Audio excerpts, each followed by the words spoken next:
Est-ce que vous aussi, quand vous êtes en hyper, votre humeur change radicalement? Personnellement, mes symptômes quand je suis en hyper, c'est que je deviens assez irritable, j'ai plus trop de patience et en vrai, je peux partir au quart de tour sur la moindre petite chose. Moi j'ai le diabète depuis que je suis toute petite, j'étais en CE2 donc j'avais quel âge?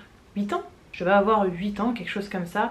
Et étant donné que pour moi, je me souviens pas trop de ma vie avant le diabète, je pensais que le fait de m'énerver comme ça, à partir au quart de tour, ça fait partie de ma personnalité, sauf qu'en fait, en parlant du diabète sur TikTok d'ailleurs, et grâce à vous, j'ai découvert que les glycémies avaient un rapport avec ces excès de colère. Alors bien sûr, pas tout le temps, mais très souvent, quand je m'emporte très fort, je regarde après ma glycémie et je suis en hyperglycémie. Donc j'ai fait des petites recherches et j'ai découvert que quand ta glycémie est élevée, cela crée un stress métabolique dans ton corps. Et notamment au niveau du cerveau. Ton cerveau dépend du glucose pour fonctionner, mais si tu as trop de glucose dans le sang ou mal utilisé, cela peut perturber la chimie cérébrale. Des études montrent d'ailleurs que lorsqu'on est en hyper, il peut y avoir des effets cognitifs immédiats. Des troubles de la concentration, de la fatigue mentale, ce qui peut nous rendre plus nerveux ou à fleur de peau. Si jamais vous ressentez ça quand vous êtes en hyper et que vous avez l'impression de ne plus pouvoir contrôler vos émotions et que vous vous énervez, je pense que c'est important d'en parler à votre entourage pour qu'ils sachent un peu comment fonctionne votre diabète, comment votre glycémie peut jouer sur vos humeurs. Comme ça ils sont au courant que quand vous êtes en hyper, il faut peut-être plus vous laisser dans votre coin, moins vous titiller, moins vous chercher, parce que si vous cherchez ils vont vous trouver. Ma famille et mes amis en ont fait les frais.